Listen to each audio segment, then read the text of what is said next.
Delimitation bill चूंकि आने जा रहा है, ऐसी संभावना है कि डीलिमिटेशन बिल आएगा, वन नेशन वन इलेक्शन का बिल आएगा, वुमेन रिजर्वेशन, आपकी पार्टी का क्या स्टैंड है? देखिए, मैं पूरी तरीके से मेरी पार्टी इसका समर्थन करती है। आड़ ये शब्द इस्तेमाल किया जाता है कि विमेन रिजर्वेशन की आड़ में डीलिमिटेशन किया जा रहा है, डीलिमिटेशन की आड़ में विमेन रिजर्वेशन किया जा रहा है। मैं बोलता हूं भैया प्रभु, किसी आड़ में नहीं किया जा रहा, ये करने का तरीका ही तैयार किया गया और इसको ऐसे ही करने की सोच के साथ हम लोग लेकर आए हैं कि डीलिमिटेशन के माध्यम से जो सीटों की संख्या बढ़ेगी, उसमें हम लोगों ने कैलकुलेशन इस हिसाब से किया है कि उन 1/3 सीटों को हम लोग बढ़ाएंगे ताकि टोटल नंबर ऑफ सीट्स मौजूदा परिस्थिति में जो भारत की संसद में आए, उसमें से 1/3 सीटें ऑटोमेटिकली विमेन के लिए रिजर्व हो जाए ताकि नारी शक्ति अधिनियम को हम लोग लागू कर सकें। अब इसमें विपक्ष बार बार बोलता है कि भैया इसकी आड़ में आप कर रहे हैं, इसके आड़ प्रभु किसी की आड़ में नहीं कर रहे। डीलिमिटेशन आज नहीं तो कल करना है ना। आप देखिए किस तरीके से देश की आबादी बढ़ती जा रही है और उसके एक एक सांसद के ऊपर देखिए कितने लोगों की जिम्मेदारी आ रही है।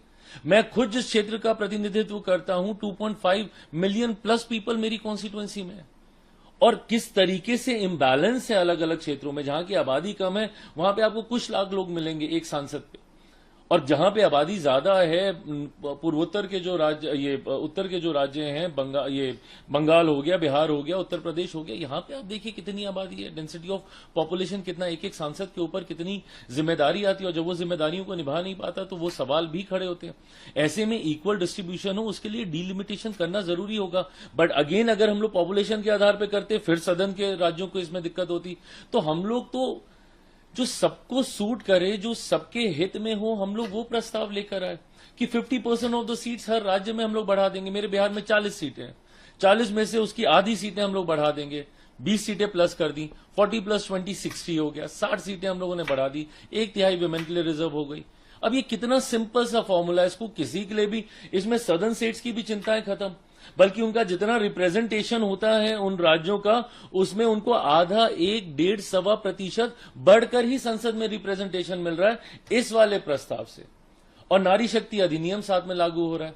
आज मुझे बता दीजिए, आज अगर ईमानदारी से लोग बोलते हैं कि मौजूदा परिस्थिति में कर दें, कांग्रेस सपा जैसे दल, कितनी महिलाएं हैं इनके पास? क्या इन लोगों ने एग्जिस्टिंग परिस्थिति में दिया है वो रिजर्वेशन? भाई मुझे तो कोई चिंता नहीं है, लोक जनशक्ति पार्टी रामविलास को, चिराग पासवान को, मैंने तो ऑलरेडी 40% रिजर्वेशन दे रखा है मेरी पार्टी में महिलाओं को। मेरे 5 सांसदों में से 2 महिलाएं हैं मेरी सांसद, तो मुझे तो कोई दिक्कत नहीं है। आप बताइए ना, आप मौजूदा परिस्थिति में अपने कौन से मेल सांसद की सीट आप काट कर आप किसी महिला को आप देंगे? क्या आपकी पार्टी में विद्रोह नहीं होगा? क्या आपके दलों के भीतर मतभेद पैदा नहीं होंगे कि भाई मेरी सीट को महिला सीट कर दिया, महिला आरक्षित कर दिया? फिर वही पुरानी परंपराएं शुरू हो जाएंगी कि फिर वो पुरुष नहीं लड़ेगा, अपनी बीवी